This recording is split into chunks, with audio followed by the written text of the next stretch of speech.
नमस्कार प्यारे साथियों, शिक्षण अभिरुचि बीएससी के महत्वपूर्ण प्रश्नों के बारे में बात कर रहे थे और आपके 2024 का जो शिक्षण अभिरुचि हुई थी और इससे महत्वपूर्ण जो मैंने 500 प्रश्न आपके लिए प्रस्तुत किए थे, 100% मान के चलिए वहाँ से आपके शिक्षण अभिरुचि के प्रश्न बाहर नहीं गए थे। और इसी सीरीज़ को लेकर के मैं आपको 2025 में वापस हाजिर हो चुका हूँ।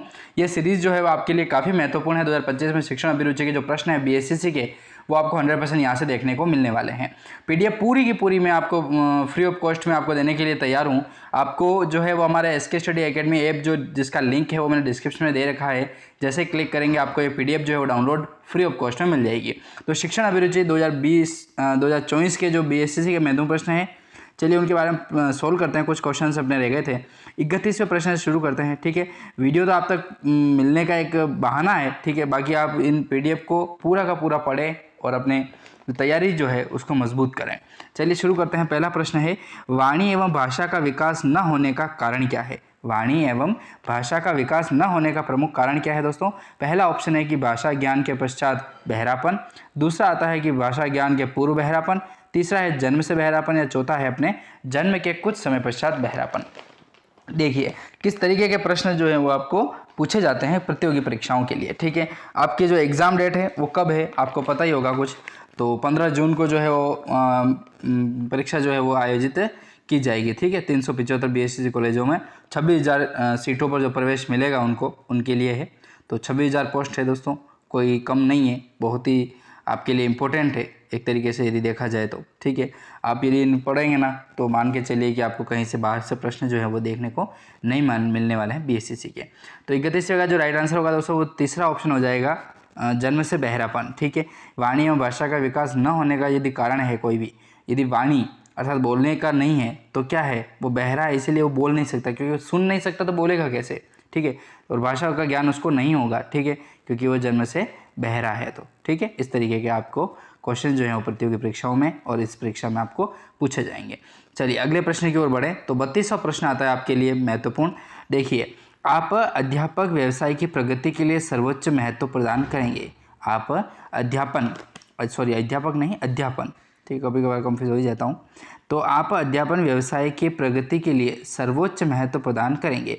ऑप्शन ए, उच्च कोटि का कक्षीय शिक्षण कार्य, दूसरा है कि अधिकाधिक ट्यूशन कार्य, तीसरा है उत्तम पुस्तकों का लेखन, और चौथा है आपका शिक्षण कार्य में पलायन। दोस्तों तो इस तरीके का प्रश्न है जो है वो आपको समझ में आने ही चाहिए। क्या हो सकता है इसका राइट आंसर? कमेंट में तो आप क्या दोगे मुझे पता है। 32वां का जो राइट आंसर होगा पहला ऑप्शन है, उच्च कोटि व कक्षीय शिक्षण कार्य। ठीक है, ए ऑप्शन जो है इसका राइट आंसर होने वाला है। चलिए 33वां प्रश्न देख ही लेते हैं। 33वां प्रश्न है कि शिक्षा मनोविज्ञान के अध्ययन से शिक्षक को क्या लाभ हो सकता है? शिक्षा मनोविज्ञान के अध्ययन से शिक्षक को क्या लाभ हो सकता है? पहला ऑप्शन है कि बाल विकास का ज्ञान हो जाता है, दूसरा ऑप्शन है कि व्यक्तिगत रूप से स्वस्थ व सुंदर रहता है, तीसरा है आध्यात्मिक ज्ञान हो जाता है, और चौथा है आपको कि बालकों की मनोवृत्ति समझने में जो है वो सहायता मिलती है। तो सही बात है, बहुत ही महत्वपूर्ण प्रश्न जो है आपके लिए ये साबित होने वाला है। तो राइट आंसर होगा चौथा ऑप्शन है कि बालकों की जो मनोवृत्ति है उसमें समझने में सहायता मिलती है। ठीक है, शिक्षा मनोविज्ञान से। चलिए अगला प्रश्न है, स्वयं की रुचि निर्भर होनी चाहिए। स्वयं की जो रुचि अर्थात कोई भी कार्य को करने के प्रति जो लगन है, रुचि आपकी है, वो निर्भर होनी चाहिए माता पिता पर या समाज पर, या तीसरा ऑप्शन है कि मित्रों पर या स्वयं पर। देखिए कोई भी रुचि यदि संबंधित है स्वयं के लिए तो दोस्तों स्वयं पर ही होनी चाहिए ना। तो राइट आंसर कौन सा होगा? चौथा ऑप्शन स्वयं पर। ठीक है, 34वें का चौथा आंसर। हाँ, इसके आंसर की जो है ना वो भी मैंने आपको उस पीडीएफ में फ्री ऑफ कॉस्ट के तरीके से प्रोवाइड करा रखी है। 35वां प्रश्न है कि शिक्षक का प्रमुख कार्य क्या है? शिक्षक का प्रमुख कार्य क्या है दोस्तों? पहला ऑप्शन है पाठ्यक्रम समय पर पूरा करवाना, या दूसरा है कि छात्रों को प्रभावी शिक्षा देना, तीसरा है छात्रों का मार्गदर्शन करना, और चौथा है कि छात्रों के साथ पक्षपात पूर्ण जो व्यवहार है वो करना।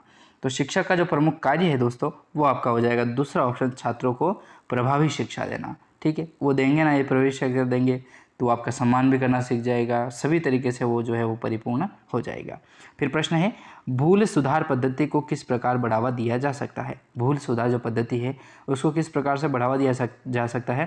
पहला ऑप्शन आता है खेल विधि से, दूसरा है स्वतंत्र रूप से अध्ययन द्वारा, या तीसरा है कि दृश्य श्रवण विधि द्वारा, और चौथा है आपका नाटकीय तरीकों से। तो राइट आंसर क्या हो सकता है? 36वां प्रश्न बताइए जल्दी से आंसर। तो देखिए नाटकीय तरीके से यदि किसी चीज़ को सिखाया जा रहा है बच्चों को तो उनके लिए काफ़ी महत्वपूर्ण होगा, वो भूलेंगे नहीं। ठीक है, अगला प्रश्न है कि निम्नलिखित में से कौन सी दृश्य श्रव्य सामग्री है। पहला है रेडियो, दूसरा है ब्लैक बोर्ड, तीसरा है टेलीविज़न और चौथा है आपका OHP। तो क्या होगा इसका राइट आंसर बताइए आप। तो निम्न में से कौन सी जो द्रव्य श्रव्य देख भी सकते हैं और सुन भी सकते हैं, तो टेलीविज़न ही होगा ना 37वें का। तो चलिए राइट आंसर टेलीविज़न। ठीक है, अगला प्रश्न, शिक्षक और प्राचार्य एक दूसरे के क्या होते हैं, प्रतिद्वंदी होते हैं, मित्र होते हैं, सहयोगी होते हैं या फिर विरोधी होते हैं। तो प्रतिद्वंदी होंगे नहीं, मित्र भी होते हैं। हाँ चलिए, मित्र और सहयोगी इन दोनों से प्रश्न बन सकता है। तो देखिए राइट आंसर होगा सहयोगी, मित्र नहीं हो सकता है, शिक्षक मित्र नहीं हो सकता, हो सकता है यदि आप उसमें आपके अंदर लक्षण है तो। फिर अगला प्रश्न, निम्न में से कौन सा आपका ध्यान सदैव आकर्षित करता है। पहला है आर्थिक उपलब्धियां, दूसरा है आत्मसम्मान, तीसरा है कर्तव्य चेतना और चौथा है सामाजिक बुराइयां। तो निम्न में से जो आपका सदैव ध्यान जो है वो आकर्षित करता है, तो क्या है, तीसरा कर्तव्य चेतना। कर्तव्य के प्रति चेतना है आपकी, तो आप आकर्षित हो ही जाएंगे। 40वां प्रश्न है, यदि कोई अभिभावक अपने बच्चे के बारे में यह शिकायत करे कि उसे जानबूझकर 6 माही परीक्षा में कम अंक दिए गए हैं, तो आप क्या करेंगे। यदि कोई अभिभावक यानी माता पिता यदि कहते हैं कि अपने बच्चे के बारे में और शिकायत करते हैं कि जानबूझकर 6 मई जो परीक्षा जो अर्धवार्षिक होती है उसमें आपने कम नंबर दिए हैं, तो पहला है कि मामला को छानबीन का आश्वासन देंगे, या फिर दूसरा है कि प्रधानाचार्य से संपर्क करने की राय देंगे, तीसरा है कि कोचिंग कक्षा में जाने की राय देंगे, या चौथा है आपका कि वार्षिक परीक्षा में छात्र की मदद करने का वायदा करेंगे। तो जल्दी से आंसर बताइए क्या हो सकता है। तो पहला आंसर इसका जो है वो राइट आंसर होगा कि मामला की जो है वो छानबीन करेंगे मामले की और उनको आश्वासन देंगे कि ऐसा नहीं हुआ है। ठीक है, अगला प्रश्न है, गणित किस प्रकार का विषय है दोस्तों। तर्क पर आधारित है, कठिन है, सरल है या अरुचिकर है। तो देखिए गणित जो विषय है वो आपका हो जाएगा तर्क पर आधारित विषय। ठीक है, तर्क पर आधारित विषय गणित है। फिर इसी तरीके से अगले प्रश्न भी हम अगले वीडियो में बात करेंगे। जय हिंद।